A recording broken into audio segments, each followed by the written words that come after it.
নমস্কাৰ ছাত্ৰ ছাত্ৰীসকল, মই তোমালোকক স্বাগতম জনাইছোঁ মোৰ ইউটিউব চেনেলত।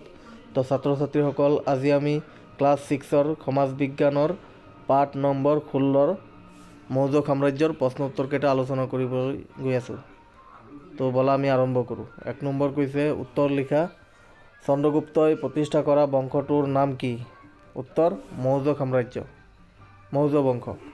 খ নম্বৰ, মৌৰ্য সাম্ৰাজ্যৰ উত্থানৰ বিষয়ে আমি কি সমল জানিব পাৰোঁ? উত্তৰ হ'ব কৌটিল্যৰ ৰচিত অৰ্থশাস্ত্ৰ, মেগাস্থানিছৰ ইণ্ডিকা নামৰ পুথি, বৌদ্ধ আৰু জৈন সাহিত্য, মুদ্ৰা আদি। গ নম্বৰ প্ৰশ্ন, চন্দ্ৰগুপ্ত মৌৰ্যৰ প্ৰজাহিতকৰ কামবোৰ কি আছিল? উত্তৰ হ'ব চন্দ্ৰগুপ্ত মৌৰ্যৰ দিনত তক্ষশিলাৰ পৰা পাটলিপুত্ৰলৈ এটা ডাঙৰ আলিবাট বন্ধা হৈছিল। সাম্ৰাজ্যৰ নিৰাপত্তা আৰু যোগাযোগৰ বাবে এই আলিবাটটো অতিশয় গুৰুত্বপূৰ্ণ আছিল। শাসনকালতে সাম্ৰাজ্যৰ বিভিন্ন ঠাইত হ্ৰদ, জলাশয় খন্দাই কৃষিৰ বাবে জলসিঞ্চনৰ ব্যৱস্থা কৰিছিল। বৰ্তমান গুজৰাট ৰাজ্যৰ অন্তৰ্গত সুদৰ্শন হ্ৰদ তেওঁৰ শাসনকালত উৎকৃষ্ট নিদৰ্শন।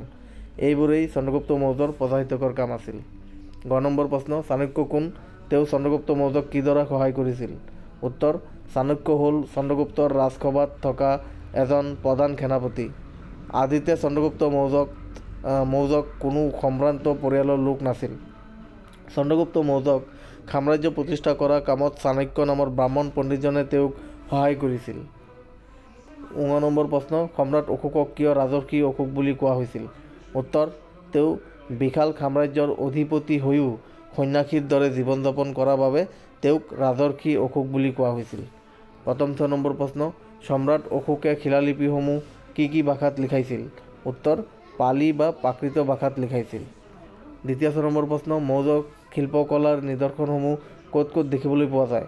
উত্তৰ, স্তূপসমূহৰ ভিতৰত খাচীৰ স্তূপটো পোৱা যায়। 7 নম্বৰ প্ৰশ্ন, মৌৰ্য যুগত সমাজ ব্যৱস্থা কেনে আছিল? উত্তৰ, মেগাস্থেনিছৰ ইণ্ডিকা আৰু কৌটিল্যৰ অৰ্থশাস্ত্ৰৰ পৰা মৌৰ্য যুগৰ সামাজিক ব্যৱস্থাৰ কথা জানিব পাৰি। 4 বৰ্ণৰ প্ৰথা তেতিয়াও চলিছিল। এনেকুৱা আছিল মৌৰ্য যুগৰ সমাজ ব্যৱস্থা। 2 নম্বৰ, ক্ষুদ্ৰ বিচাৰ কৰিব দিছে। কৌটিল্যৰ আন এটা নাম চাণক্য আছিল। শুদ্ধ। মেগাস্থানিছে অৰ্থশাস্ত্ৰ লিখিছিল। এইটো একেবাৰে অশুদ্ধ। অৰ্থশাস্ত্ৰ কোনে লিখিছিল? কৌটিল্য বা চাণক্যই লিখিছিল।